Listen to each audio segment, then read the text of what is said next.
ಇದು ಥ್ರೆಡ್ ಹಾಕೋದು ಹಿಂಗೆ ಅಂತ ತೋರಿಸ್ತಾ ಇದ್ದೀನಿ ಫ್ರೆಂಡ್. ನಾವು ಫಸ್ಟು ಬಾಬಿನಿಗೆ ನಾವು ಈ ರೀತಿ ಥ್ರೆಡ್ಡನ್ನ ಒಂದೆರಡು ರೌಂಡು ರೋಲ್ ಮಾಡ್ಕೊಂಬಿಟ್ಟು ನಾವು ಇದನ್ನು ನಾವು ಈ ರೀತಿ ಬಾಬಿನಿಗೆ ಫಸ್ಟು ನಾವು ಇದನ್ನು ದಾರ ಕಿತ್ಕೋಬೇಕು.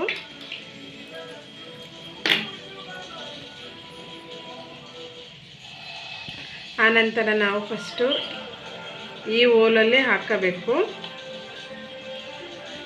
ಈ ಎರಡರ ಮಧ್ಯದಲ್ಲಿ ಇದನ್ನು ಸೇರಿಸ್ಕೊಂಡ್ಬಿಟ್ಟು ನಾವು ಇದನ್ನು ಈ ರೀತಿ ಈ ಹೋಲಿಗೆ ನಾವು ಅದನ್ನು ಹಾಕಬೇಕಾಗುತ್ತೆ. ಈ ಹೋಲಿಗೆ ಇದರಿಂದ ನಾವು ಮತ್ತೆ ಈ ಇದಕ್ಕೆ ಹಾಕಬೇಕು.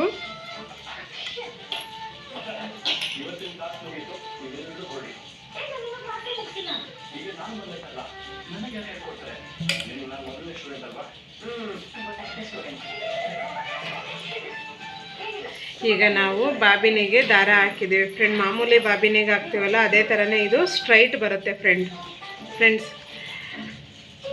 ಆಮೇಲೆ ನಾವು ಕೆಳಗಡೆ ಬಾಬಿನಲ್ಲಿರೋ ದಾರನ ಬಾಬಿನ ದಾರನೂ ಸೂಜಿ ದಾರನೂ ಈ ರೀತಿ ಎರಡೂ ಥ್ರೆಡ್ಡನ್ನು ಕೂಡ ನಾವು ಈ ರೀತಿ ತಗೋಬೇಕಾಗುತ್ತೆ ಫ್ರೆಂಡ್ಸ್. ಈ ಥರ ಇರುತ್ತಲ್ವ ಫ್ರೆಂಡ್ಸ್, ಅದನ್ನು ನಾವು ರೋಲ್ ಮಾಡಿ ಇಲ್ಲಿ ಇಡಬಿಟ್ರೆ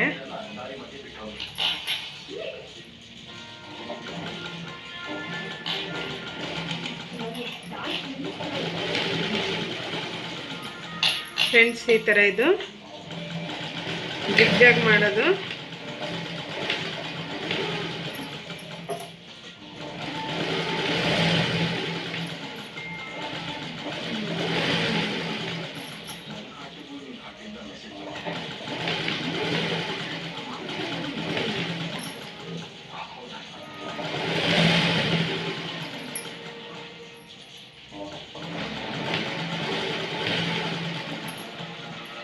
ಫ್ರೆಂಡ್ಸ್ ಯಾರಿಗಾದರೂ ಅರ್ಥ ಆಗಿಲ್ಲ ಅಂದರೆ ಇನ್ನೊಂದೆರಡು ಸಲ ಕೇಳ್ರಿ ಕಮೆಂಟಲ್ಲಿ.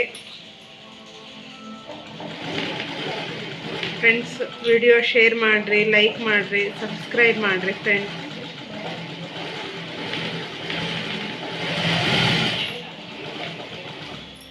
ಈ ಥರ ನಾವು ಜಿಗ್ಜಾಗ್ ಮಾಡಿದ್ದೀವಿ ನೋಡಿರಿ ಫ್ರೆಂಡ್. ಈ ಥರ ಫಿನಿಶಿಂಗ್ ಎಲ್ಲ ಸಖತ್ತಾಗಿ ಬಂದಿದೆ. ನೀವು ಈ ಥರ ಟ್ರೈ ಮಾಡಿದರೆ ಸಖತ್ತಾಗಿ ಬರುತ್ತದು.